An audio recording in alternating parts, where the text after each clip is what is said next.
ബീഹാറിൽ തെരഞ്ഞെടുപ്പ് 2 ഘട്ടങ്ങളിൽ നടത്തണമെന്ന മഹാഗഠബന്ധനും ഒറ്റഘട്ടമായി നടത്തണമെന്ന് ജെഡിയുവും കേന്ദ്ര തെരഞ്ഞെടുപ്പ് കമ്മീഷൻ വിളിച്ച സർവകക്ഷി യോഗത്തിലാണ് ആവശ്യം. SIR-ൽ കമ്മീഷൻ വ്യക്തത വരുത്തണമെന്നും ഒഴിവാക്കിയവരുടെ പേരുകൾ പ്രസിദ്ധീകരിക്കണമെന്നും CPI-ML ആവശ്യപ്പെട്ടു. അതേസമയം പർദ്ദ ധരിച്ച് വോട്ട് ചെയ്യാനെത്തുന്ന സ്ത്രീകളുടെ മുഖം വോട്ടർ കാർഡുമായി താരതമ്യം ചെയ്യണമെന്നാണ് BJP ആവശ്യം. തെരഞ്ഞെടുപ്പ് മുന്നൊരുക്കങ്ങൾ വിലയിരുത്താൻ 2 ദിവസത്തെ സന്ദർശനമാണ് ബീഹാറിൽ തെരഞ്ഞെടുപ്പ് കമ്മീഷൻ നടത്തുന്നത്. ഇന്ന് ചേർന്ന സർവകക്ഷി യോഗത്തിൽ വോട്ടെടുപ്പ് 2 ഘട്ടങ്ങളിലായി നടത്തണമെന്നാണ് RJD ആവശ്യപ്പെട്ടത്. വോട്ടർ പട്ടികയിൽ നിന്ന് പേരുകൾ ഒഴിവാക്കുന്നതിന് മുന്നേ വോട്ടർമാരെ അറിയിച്ചിരുന്നുവെന്നും കമ്മീഷനോട് RJD ചോദിച്ചു.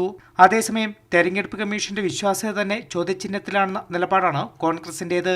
ആദ്യം ഭരണത്തിലുള്ള പാർട്ടിയുമായാണ് കമ്മീഷൻ ചർച്ച നടത്തുന്നതെന്നും അവർ ആവശ്യപ്പെടുന്ന തീയതിയിൽ തെരഞ്ഞെടുപ്പ് പ്രഖ്യാപിക്കുമെന്ന വിമർശനം കോൺഗ്രസ് ഉയർത്തുന്നു. അതേസമയം ഒറ്റഘട്ടമായി തെരഞ്ഞെടുപ്പ് നടത്തണമെന്നാണ് JDU ആവശ്യം. ഛത് പർവിന് ശേഷം ഉടൻ തെരഞ്ഞെടുപ്പ് നടത്തണമെന്നും JDU ആവശ്യപ്പെട്ടു. SIR-ൽ തെരഞ്ഞെടുപ്പ് കമ്മീഷൻ വ്യക്തത വരുത്തണമെന്ന് ഇടതു പാർട്ടികളും ആവശ്യപ്പെടുന്നു. പട്ടികയിൽ നിന്ന് ഒഴിവാക്കിയ പേരുകൾ കമ്മീഷൻ പ്രസിദ്ധീകരിക്കണമെന്നും എന്തുകൊണ്ടാണ് അവരെ ഒഴിവാക്കിയെന്നതിൽ വ്യക്തത വരുത്തണമെന്നും CPI-ML നേതാവ് കുമാർ പർവേഷ് ആവശ്യപ്പെട്ടു. തെരഞ്ഞെടുപ്പ് 2 ഘട്ടമായി നടത്തണമെന്നും ആവശ്യപ്പെട്ടിട്ടുണ്ട്.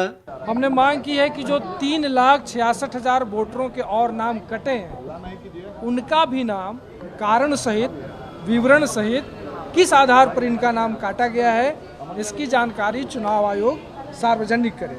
അതേസമയം വോട്ട് ചെയ്യാൻ പർദ്ദ ധരിച്ചെത്തുന്ന സ്ത്രീകളുടെ മുഖം വോട്ടർ കാർഡിലെ മുഖവുമായി താരതമ്യം ചെയ്ത് ഉറപ്പുവരുത്തണമെന്ന ആവശ്യമാണ് BJP മുന്നോട്ട് വയ്ക്കുന്നത്.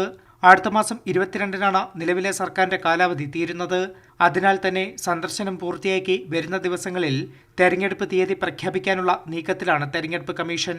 കൈരളി ന്യൂസ്, ദില്ലി.